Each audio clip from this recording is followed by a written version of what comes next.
Prior to his incarceration, he was very visible. He had started doing numerous things in the community. Harris built an organization that distributed cocaine in California, Arizona, Texas, Michigan, Illinois, Iowa, Indiana, Missouri, Louisiana, Florida, and New York.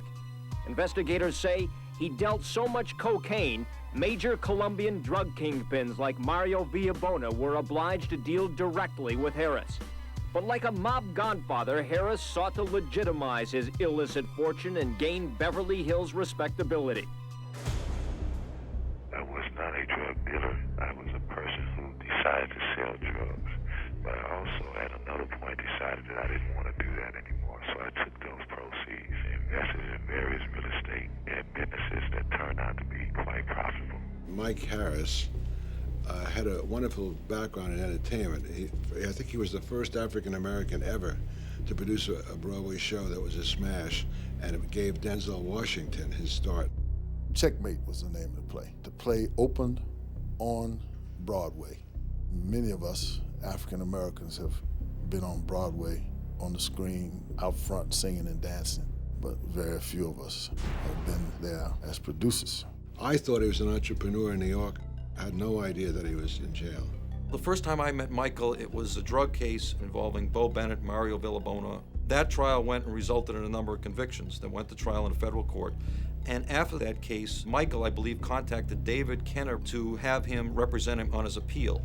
David Kenner was a longtime Los Angeles criminal attorney. By the late 80s, he had become part of a fraternity of top-flight attorneys that handled a lot of federal cases, a lot of big drug cases downtown. In the course of his legal work, he became Michael Harris's attorney. I think if you look at clients of his over time, David has a habit of getting very close to his clients and getting very involved in his clients' lives, perhaps more so than would be wise for a lawyer. David just, fell in love with Mike when they became friends.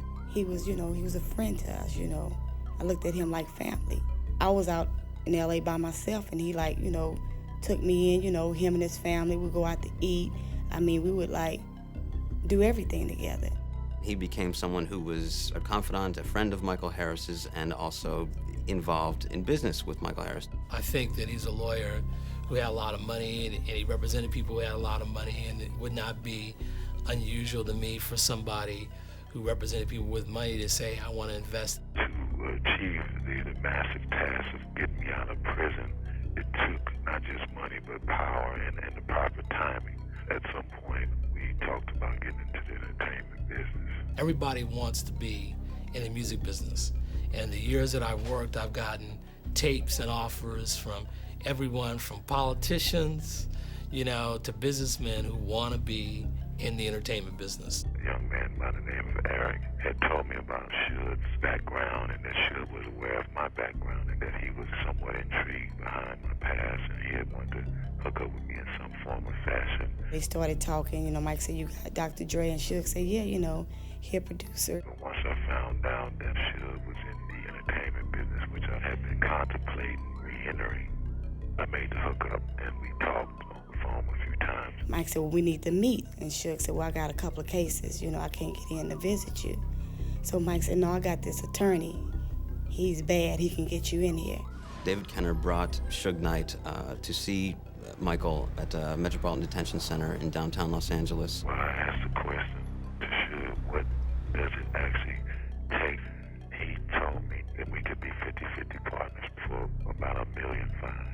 They set down their basic business plan that they would start a company called Godfather Entertainment, and one division of it would be Death Row Records. What I suggested to David and Suge is that I do not include my name in the corporation and that these guys could go ahead and do the actual upfront managing and representing of the company. Kenner started off as my guy, watching my back, supposedly, and Lydia was also there to represent my percentage of GF Entertainment, which we decided would be the parent company of Death Row. One day, I see these two people walk in a building who I'd never seen before, and one was David Kenner, and the other was Lydia Harris. In the summer of 1991, Kenner started coming around. There was a lot of buzz about this company, a lot of expectations that it could be a successful company.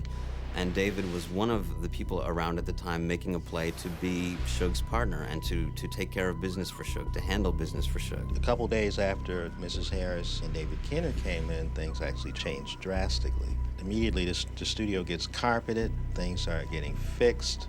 I'm starting getting presented with money to find apartments for the artists that didn't have any apartments, didn't have any money. I'm also given an allowance for them. I saw a few little upgrades in the studio, some chairs, some speakers. And I was also told we'll be getting collect calls and to accept them and to find Suge where he was and connect them. We were assigned with them to build an awareness for Godfather Entertainment and to kick off their first vehicle, which is Death Row Records, to the industry. Norman Winter, in his infinite wisdom, said, let's take the boys into Beverly Hills. Let's stick it in everybody's face.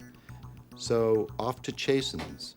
Let me see you put your hands together and say, oh yeah!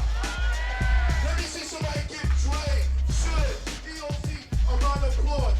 Death Row Records is going to be the record company of the 2000s. We were thinking about putting in metal detectors at the entrance. Everyone gets served with subpoenas as an invitation.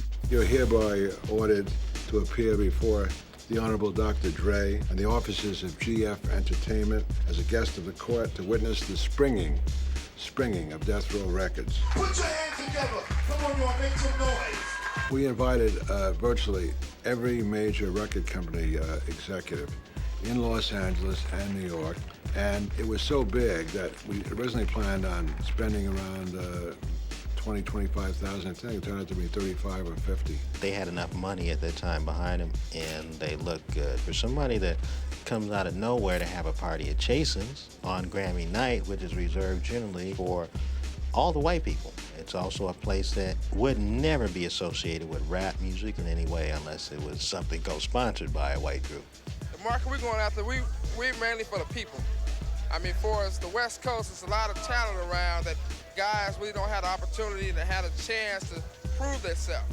So far as GF Entertainment goes, with the studio and the films, we're giving all the youngsters an opportunity from all the neighborhoods where basically we haven't forgot where we came from. I personally interviewed all of the players that were there. GF Entertainment is a multimedia company. We have Death Row Records, we have a movie production unit, concerts, we're going to be doing pay-per-view concerts and all kinds of exciting things. In the beginning, they was giving Mike his props.